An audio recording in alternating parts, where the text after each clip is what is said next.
So fonts are basically something that you need to be cognizant of pretty much the whole time that you're doing web design, because they can really make the difference between a website that looks pretty good and one that looks really refined and polished. So actually, there's all kinds of fonts. Really fun ones you can read, ones you can hardly read at all. But the main thing to keep in mind is that there are fonts on PCs and there are fonts on Macs, and sometimes they are different fonts. In fact, a lot of the times they're different fonts. We're going to get into that.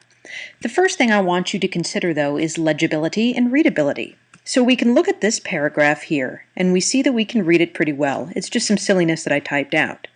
You'll notice that the exact same words, however, when a bunch of space is added between the letters, makes it much harder to read.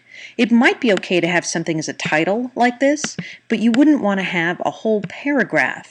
It's far too difficult to read that way.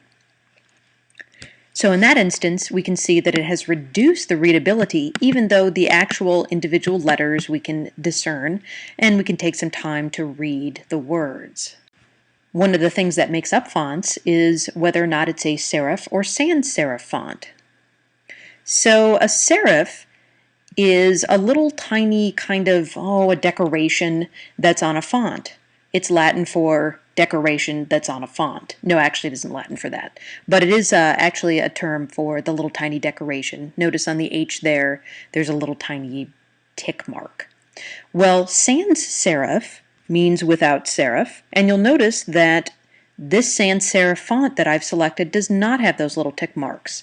The capital I does, because that's just a standard of that font. Notice on the D here in the serif font, there's a little tick, and there's not one in the sans-serif, hence the name, sans-serif. Now the other thing you want to consider is boldness in a font. So now I've gone through and I've bolded part of this.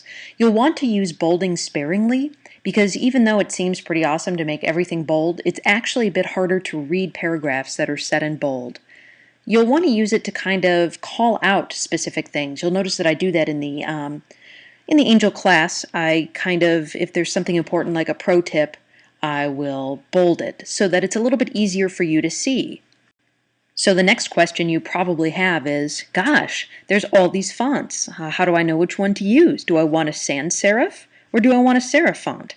Well, ultimately, that's up to you. There's been a lot of research and none of it is fantastically conclusive. What it boils down to is sans-serif fonts tend to look a little bit more modern, like Helvetica or some of the other fonts. They have a tendency to look a little bit cleaner and kind of neat, kind of like, I don't know, things you'd see on signs. Whereas Times New Roman and other pretty standard serif fonts tend to look a little bit more academic or tend to be used more in print. And that's generally the standard rule. You'll probably end up using serif fonts a little bit more in print and the sans-serif fonts a bit more in web. Another idea is to use a serif font as a title, perhaps to your page or to a section of your website, and a sans-serif font as the actual content. One last thing to think about is the size of a font. So we use H1s and H2s and H3s on down to kind of call out sections. And we tend to have a fairly standard size for paragraph things. But please, don't use super tiny fonts unless you've got like a copyright. And even then, you probably want to make it a little bit larger so that it's readable. Notice how tiny this font is and almost impossible to read. There's really no point in even having it on there unless you're trying to trick someone into buying something, I suppose. So keep that in mind as you're actually building your website. Don't make super tiny fonts. And keep the opposite in mind too. It's really kind of hard to read blocks of text that have a super large font size.